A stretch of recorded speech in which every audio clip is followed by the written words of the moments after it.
جس کے اندر نفرت بھری ہوئی ہے، کسی کو کمتر کہا گیا ہے، کسی کو برتر ثابت کرنے کی کوشش کی گئی ہے، تو یہ بھی ایک بہت بڑا فیکٹر ہے۔ اور تیسرا میں سمجھتا ہوں کہ ریاست پاکستان کا جو نظام انصاف ہے وہ شاید اس قابل نہیں ہے کہ وہ اس کو روکنے میں کوئی لوگوں کو فیسیلیٹیشن جو ہے وہ دے۔ ہم دیکھتے ہیں کہ یہ اتنا زیادہ شدت اختیار کر گیا ہے کہ ابھی ایف آئی آر درج ہونے یا عدالت تک قانون کیس جانے کی نوبت نہیں آتی، لوگ پکڑ کے خود ہی فیصلہ جو ہے وہ کر لیتے ہیں اور بندہ مار دیتے ہیں، بستیاں جلا دیتے ہیں۔ ابھی ریسنٹلی آپ نے دیکھا کہ پرسوں مردان میں ایک 40 سالہ مولوی صاحب کو ہجوم نے قتل کر دیا ہے مار کے۔ تو اس کی جو ہے وہ ایک سے زیادہ وجوہات ہیں، اور نہ صرف پاکستان کی اقلیتیں بلکہ پاکستان کی اکثریت سے تعلق رکھنے والے لوگ بھی اب اس سے بہت زیادہ متاثر ہیں۔ درست۔ اور جیسے آپ نے ابھی بات کی اکثریت کی، تو ہم لوگ کیونکہ جب سے ہم پیدا ہوئے ہیں تب سے ہم مائنورٹیز کے خلاف چیزوں کو ہوتا ہوا دیکھ رہے ہیں، اور اب جب ہم دیکھتے ہیں تو اب یہ کوئی تفریق نہیں رہ گئی کہ اکثریت بھی وہی ساری چیزیں فیس کر رہی ہے۔ لوگ قوانین کا غلط استعمال کر کے اس کو اپنی ذاتی دشمنیوں کی نظر کر رہے ہیں۔ آپ اس بارے میں کتنا فرملی سٹینڈ کرتے ہیں کہ یہ جو قانون ہے اس کا غلط استعمال بند ہونا چاہیے؟ کیا کوئی ہمارے پاس قانون بن گئے ہیں اس کے لیے بھی؟ کبھی کبھی تو ہمیں یہ لگتا ہے کہ جو قوانین ہیں ان کو امپلیمنٹ کروانے کے لیے بھی کچھ اور قوانین کی ضرورت ہے، ہمیں سمجھ میں نہیں آتا کہ ہم کریں تو کیا کریں۔ مجھے لگتا ہے کہ اس میں سب سے زیادہ کمزوری جو ہے وہ ریاست اور ریاست کے اداروں کی ہے، اور وہ تمام سیاسی جماعتیں یا افراد جو پچھلے 30-35 سال سے حکمرانی میں رہے ہیں، یا تو ان کی آنکھیں کام نہیں کر رہی یا ان کے کان جو ہے وہ سننے سے قاصر ہیں، کیونکہ پچھلے 30 سال سے کم از کم پاکستان کی اقلیتیں خاص طور پر چیختی آ رہی ہیں، کیونکہ سب سے زیادہ بلاسفمی لاز کا جو نقصان ہے وہ پاکستان کی اقلیتوں نے بھگتا ہے۔ بالکل ایسا ہی ہے۔ میں جوزف کلونی کے جلانے کا ذکر کروں، یا میں شمع اور شہزاد کو زندہ جلانے کی بات کروں، یا میں شانتی نگر جو پورا گاؤں جلا دیا گیا، میں ایسے درجنوں واقعات جو ہیں وہ آپ کے سامنے ان کا ذکر کر سکتا ہوں۔ کسی بھی واقعے میں ہم دیکھتے ہیں کہ جو قانون نافذ کرنے والے ادارے ہیں وہ اقلیتوں کے لوگوں، ان کی بستیوں، ان کی املاک کو پروٹیکٹ کرنے میں ناکام رہے۔ صحیح۔ حالانکہ یہ ان کی ذمہ داری تھی۔ ذمہ داری ہے۔ اور پھر جب یہ سارا کچھ ہونے کے بعد جب وہ کیس یا مقدمہ عدالتوں تک پہنچا تو وہاں بھی جو کمزور اقلیت تھی اس کو دبا کر کمپرومائز کیے گئے، بجائے اس کے کہ جو جلاؤ گراؤ یا لوگوں پر اس معاملے میں جو ظلم ہوا اس کے ذمہ دار افراد کو سزا ملتی قانون کے مطابق، ان کو چھوڑ دیا گیا۔ اور چونکہ یہ ٹینڈنسی جو ہے وہ مسلسل رہی، اگر کسی بھی کیس میں انصاف ہو جاتا تو شاید اگلے کیس کی نوبت نہ آتی، تو چونکہ ایسا نہیں ہوا، ملزمان کو، انتہا پسندوں کو امپیونٹی یہاں پر دی گئی، وہ اپنے آپ کو ماورائے قانون سمجھتے ہیں، اسی لیے تو پکڑ کے بندہ جلا دیتے ہیں۔ وہ ہر وقت جو ہے وہ ماورائے عدالت کوئی نہ کوئی کام کرتے ہیں، اور چونکہ وہ بچ نکلتے ہیں، قانون اور انصاف کا جو نظام ہے وہ یا تو کمزور ہے اور یا وہ ان انتہا پسندوں کے سامنے کوئی سٹینڈ لینے کو تیار نہیں ہے، اس وجہ سے وہ بچ نکلتے ہیں، اور نتیجہ یہ ہے کہ یہ دن بدن سلسلہ جو ہے وہ بڑھتا گیا۔ صحیح۔ سر میرا ایک اور سوال ہے کہ آپ نے ریاست کی نشاندہی کی، ہم اکثر سنتے ہیں امریکہ انوالو ہے ان سازشوں میں، ان سازشوں میں، تو امریکہ تو چلیں ایک ڈیفینیٹلی انوالو ہے ہی، ہم اس کو ایسے مان لیتے ہیں جیسے یہ تو ہے ہی، حالانکہ وہ نہیں ہے، ہمارے اپنے ہی کام بہت زیادہ اس کو چیزوں کو رسپونڈ کرتے ہیں۔ آپ مجھے یہ بتائیے ریاست کو آپ کس طرح سے ذمہ دار دیکھتے ہیں؟ ایک کہ وہ قانون کو عمل درآمد نہیں کروا رہی، کیا اس کو دوسرے نظر سے بھی دیکھ سکتے ہیں کہ ریاست خود بھی کچھ پلان کرتی ہے؟ کیونکہ میں نے اکثر یہ بھی محسوس کیا لوگوں کی باتوں سے کہ وہ سمجھتے ہیں کہ اس میں ریاست خود بھی ایک پارٹی ہے۔ دیکھیے، پہلی بات تو یہ کہ پاکستان میں سازشی تھیوریاں یہ ہر وقت ہمیں سننے کو ملتی ہے، لیکن میں تمام پاکستانی جو مجھے سن رہے ہیں میں ان کو یہ کہنا چاہتا ہوں کہ ہمیں اس رویے سے، اس بیانیے سے باہر آنا چاہیے کہ ہر چیز ہم مغرب پہ ڈال دیتے ہیں، یہاں بیرونی ہاتھ اس میں تلاش کرنے کی کوشش کرتے ہیں۔ اب یہ جو مردان میں پاکستان تحریک انصاف سے کے جلسے میں جو بندہ توہین کا الزام لگا کر قتل کیا گیا ہے، وہاں سب پاکستانی موجود تھے، کوئی باہر سے آ کر تو وہاں اس کو قتل نہیں کر رہا تھا۔ پریانتا کو مارا، کو سیالکوٹ میں مارا تو وہ کسی باہر سے آ کے بندے نے تو نہیں مارا۔ جوزف کالونی لاہور میں جلائی گئی، اور جوزف کالونی لاہور کے میں جو آئی جی پولیس کا آفس ہے یا یہاں پنجاب کی اسمبلی ہے یا وزیر اعلیٰ ہاؤس ہے، اس کے چند کلومیٹر کے فاصلے پر ہے، تو باہر سے تو آ کے نہیں کوئی جلا گیا نا۔ یا دوسرے آپ دیکھیں کہ جو مرچوں میں ہم ملاوٹ کرتے ہیں وہ کوئی باہر سے آ کے تو نہیں کرتا۔ اگر ایک ٹیچر ہے وہ صحیح اسکول میں نہیں جاتا، پڑھاتا نہیں کام اپنا، تو باہر سے تو کوئی ان کو نہیں کہہ رہا۔ اگر ہم دودھ میں ملاوٹ کر رہے ہیں تو ہم ہی کر رہے ہیں، اگر میڈیسن ہم 2 نمبر 3 نمبر بیچتے ہیں تو وہ ہم ہی کرتے ہیں، کوئی باہر سے آ کے تو نہیں کرتا۔ تو اس سازشی تھیوری سے ایک تو پاکستانیوں کو باہر آنے کی ضرورت ہے۔ جہاں تک ریاست کی بات ہے، ریاست کوئی ایسی چیز نہیں ہے کہ جو اٹ سیلف جو کسی جس کا کوئی وجود ہو۔ ریاست تو ادارے بناتے ہیں، ادارے ہی ریاست چلاتے ہیں۔ تو اداروں میں بیٹھے لوگ اگر ان کو نظر نہیں آ رہا کہ پچھلے 30-35 سال سے پاکستان کی اقلیتیں جو ہیں وہ چیخ رہی ہیں، اور اس بلاسفمی لاء کے مس یوز کو روکنے کے لیے کوئی وہ قانون سازی نہیں کرتے، کوئی پالیسی نہیں بناتے، تو میں کیٹیگوریکلی یہ کہنا چاہتا ہوں کہ پھر اس کا مطلب یہ ہے کہ ریاست براہ راست اس کے اندر ملوث ہے۔ جب کوئی کیس آتا ہے تو مذمتیں شروع ہو جاتی ہیں۔ وزیر اعظم ہو، وزیر اعلیٰ ہو، کوئی گورنر ہو، وہ یہ مذمت کر دیتے ہیں اور ساتھ میں یہ کہہ دیتے ہیں جی پاکستان میں تو اقلیتیں بہت محفوظ ہیں، لیکن چند دن کے بعد سب کچھ بھول جاتا ہے، اس کے بعد عملی طور پر کچھ نہیں ہوتا۔ ہم کئی سالوں سے یہ تجویز دے رہے ہیں کہ اگر آپ پاکستان میں بلاسفمی لاء کے غلط استعمال کو روکنا چاہتے ہیں تو آپ کو ایک کاؤنٹر لاء بنانے کی ضرورت ہے، اور وہ قانون یہ ہو کہ جو غلط الزام لگائے گا، اگر وہ الزام ثابت نہیں ہوتا تو جو سزا الزام لگانے والے کو کے لیے تجویز کی گئی، جس پر لگ رہا ہے اس کے لیے تجویز کی گئی ہے، وہی جو ہے سزا اس پر لاگو ہونی چاہیے جو جھوٹا الزام لگائے گا۔ اب آسیہ بی بی جو ہے وہ تقریباً 9-10 سال جیل میں رہی ہے، جی ہاں، اس کے بعد ثابت ہوا کہ کیس اس پر جھوٹا تھا۔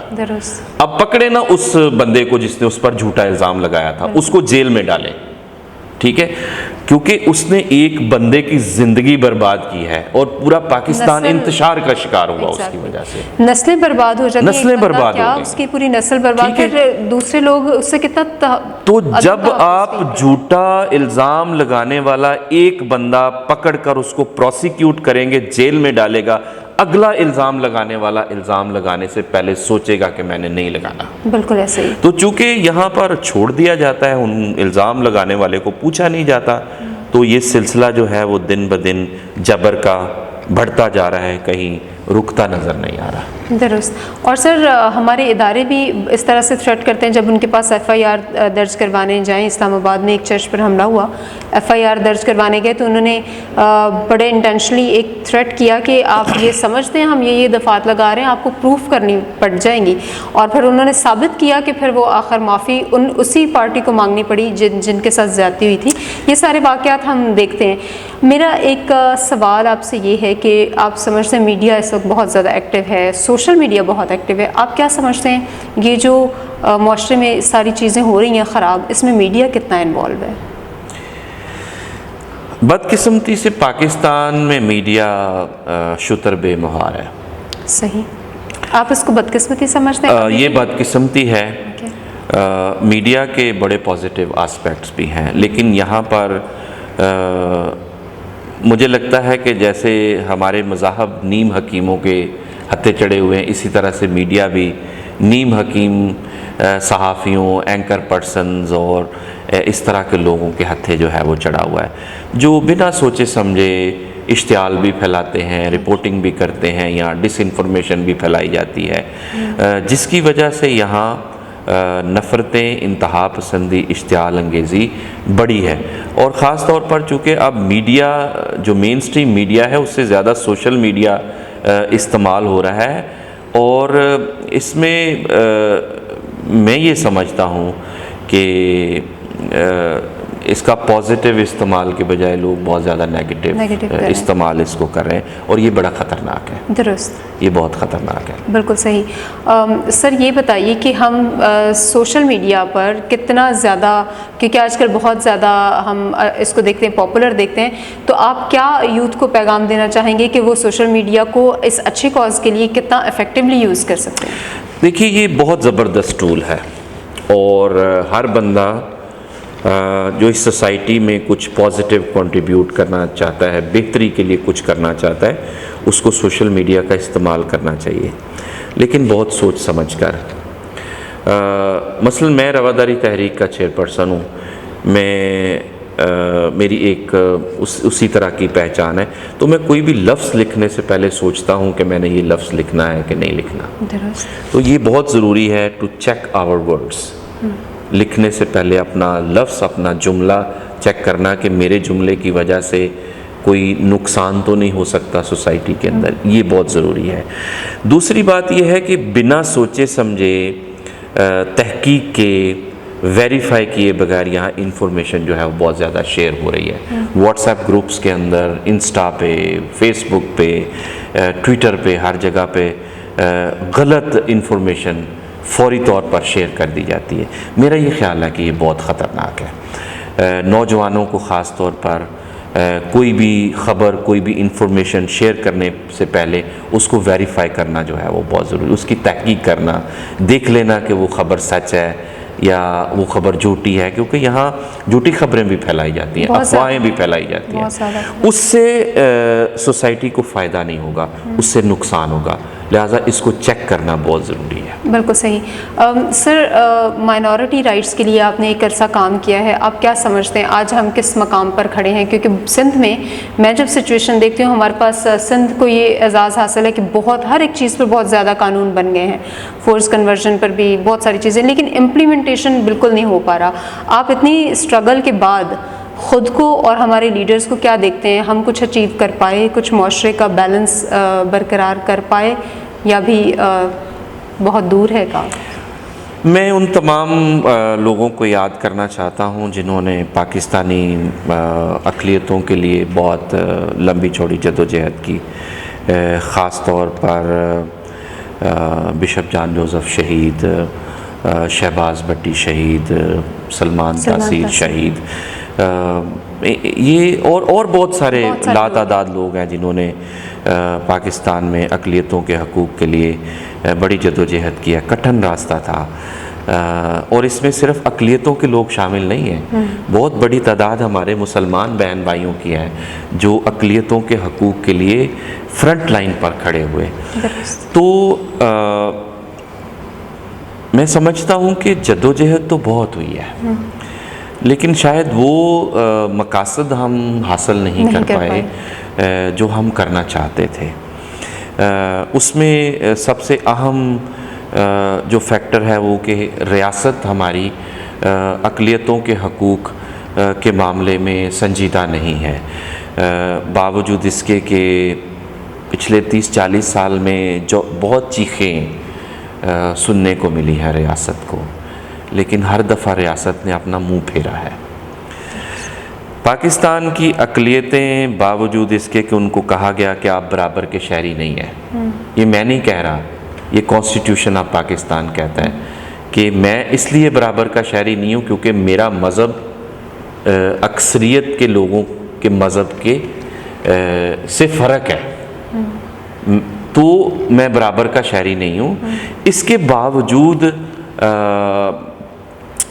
لوگوں نے کہا کہ نہیں، ہم، اور لوگ کہتے ہیں کہ ہم پاکستانی ہیں، ہم محب وطن ہیں، ہم پاکستان کو کوئی آنچ نہیں آنے دیں گے، پھر بھی 80 کی دہائی سے لے کر اب تک یہ جو توہین مذہب کی آڑ میں یہاں اقلیتوں پر ظلم ہوا ہے، ان کی پرسیکیوشن ہوئی ہے، وہ بار بار کہتے ہیں کہ اس کو روکنے کے لیے کچھ کریں، لیکن ابھی تک کچھ نہیں ہوا۔ ہم اب تک اس میں ناکام نظر آتے ہیں۔ اس سے آگے چلیں، یہاں پر چند سالوں سے پاکستان کی ہندو اقلیت، پاکستان کی مسیحی اقلیت رو پیٹ رہی ہے کہ اب بات ہماری بچیوں بیٹیوں تک آ گئی ہے، جن کو آپ اٹھاتے ہیں، ان کا جبری مذہب تبدیل کرتے ہیں، آپ ان سے جبری نکاح کرتے ہیں، پھر اس کے بعد ان کو چھوڑ بھی دیتے ہیں، ان کے ساتھ تضحیک آمیز سلوک ہوتا ہے۔ آپ کوئی قانون بنا دیں، لیکن جب بھی قانون بنانے کی جبری تبدیلی مذہب کے خلاف بات کی جاتی ہے، مطالبہ کیا جاتا ہے، تو وہاں پارلیمنٹ کا رویہ بہت سرد مہری کا ہوتا ہے۔ وہاں اقلیتوں کے حقوق کے لیے آنے والا ہر بل جو ہے اس کو برے طریقے سے ریجیکٹ کر دیا جاتا ہے۔ اس کا مطلب یہ ہے کہ نہ صرف کہ ریاست کے اداروں بلکہ سیاسی جماعتیں جو ہیں وہ بھی ہمیں اقلیتوں کے حقوق کے حوالے سے کوئی ریفارمز لانے میں ہمیں سنجیدہ نظر نہیں آتی۔ تو باوجود اس کے کہ میں مایوسی کا کبھی شکار نہیں ہوتا، کیونکہ جب آپ مایوس ہو جاتے ہیں تو آپ جد و جہد جاری نہیں رکھ سکتے۔ ہم اپنی جد و جہد میں فرم ہیں، کمیٹڈ ہیں، اس کو جاری رکھیں گے، لیکن اوور آل جو ہمیں رویہ یہاں پر نظر آتا ہے وہ اتنا حوصلہ افزا نہیں ہے۔ تو میرا خیال ہے کہ ہمیں خاص طور پر پاکستان میں جو مذہبی اقلیتیں ہیں ان کی مذہبی، سماجی، سیاسی قیادت کو، ہیومن رائٹس ایکٹیوسٹ کو اپنی جد و جہد کو مضبوط کرنے اور تیز کرنے کی ضرورت ہے۔ سر ایک چھوٹا سا سوال میرے ذہن میں ہے، اور وہ یہ ہے کہ کیا مسیحی، کیونکہ کبھی کبھی ہم سے یہ بھی سوال کیا جاتا ہے کہ اچھا آپ بھی جشن آزادی مناتے ہیں، بہت یہ فریکوینٹ کویسچن ہے، آپ مجھے یہ بتائیے کہ کیا لوگ جب یہ ایکسپیکٹ کرتے ہیں، لوگ تنگ ہو کر یہ بھی سوچتے ہیں ہمیں یہ ملک چھوڑ دینا چاہیے، کیا یہ صحت مندانہ رویہ ہے؟ نہیں، کیوں چھوڑ دینا چاہیے؟ دیکھیے،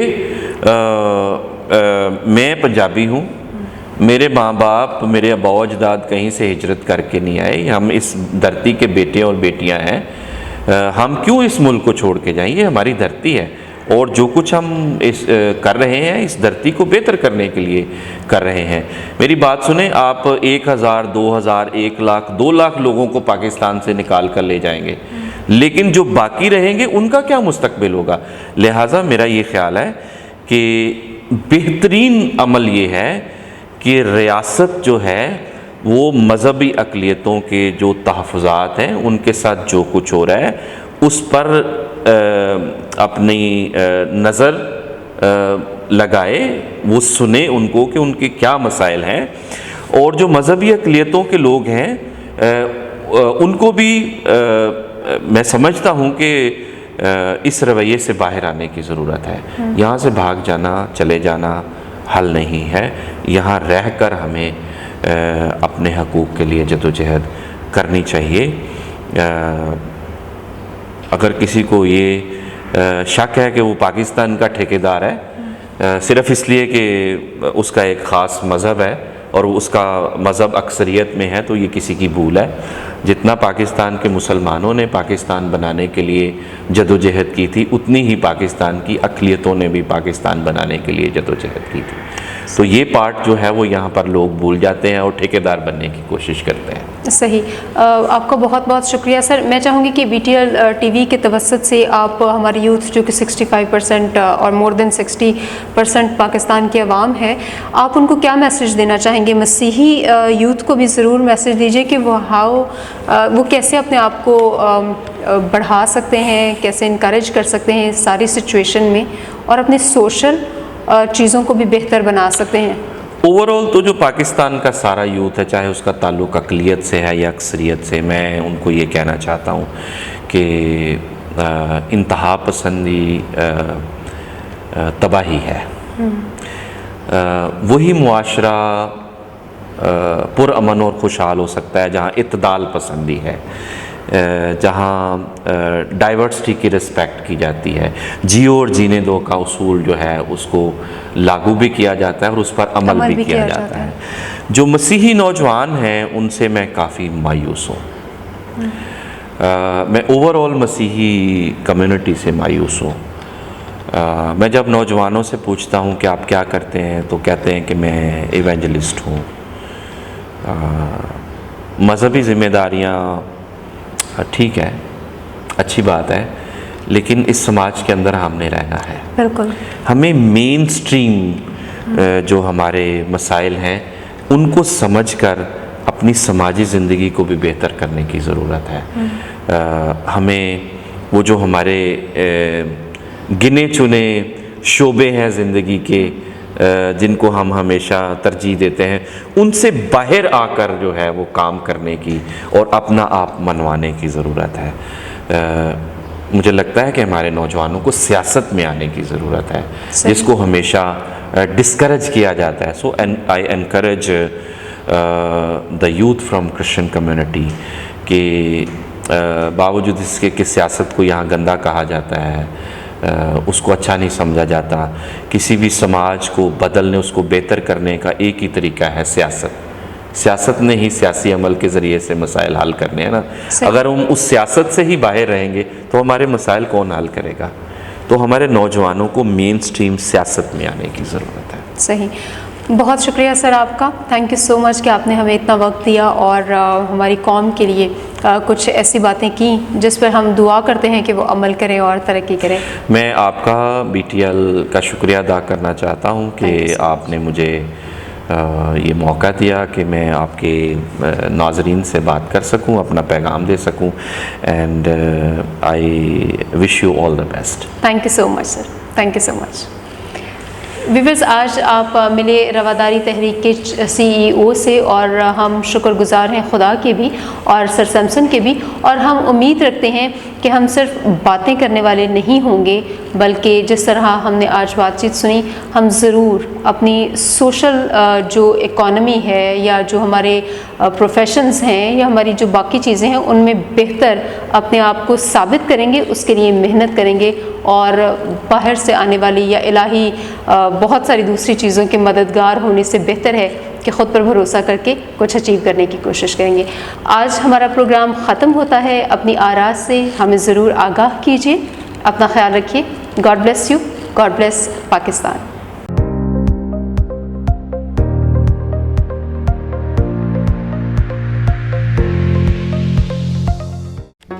Do not forget to like the video, subscribe BTL TV, and press the bell icon to receive notifications.